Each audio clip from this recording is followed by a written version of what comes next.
Valsad city police મથકે મોહરમ પર્વને લઈ શાંતિ સમિતિની બેઠક યોજાઈ।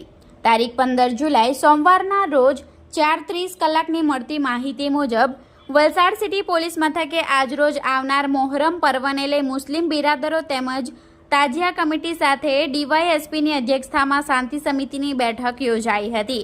આ બેઠકમાં તારીખ 17 જુલાઈના રોજ મોહરમ પર્વને લઈ તાજિયા કાઢવામાં આવે છે, જેને લઈ આ પર્વ શાંતિપૂર્ણ માહોલમાં ઉજવાય તેમજ વલસાડના ઔરંગા નદી કિનારે તાજિયા ઠંડા કરી વહેલી તકે પરત ફરવા તાજિયા કમિટી સાથે આ બાબતે ચર્ચાઓ કરવામાં આવી હતી।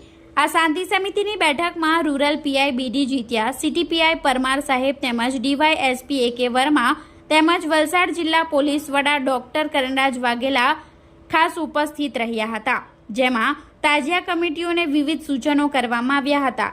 આ સાથે જ શાંતિ સમિતિની બેઠકમાં દિવ્યેશ પાંડે, ભાસીનભાઈ દેસાઈ, માજી પાલિકા સભ્ય જાકીરભાઈ પઠાણ સહિત આગેવાનો તેમજ તાજિયા કમિટીના સભ્યો ઉપસ્થિત રહ્યા હતા।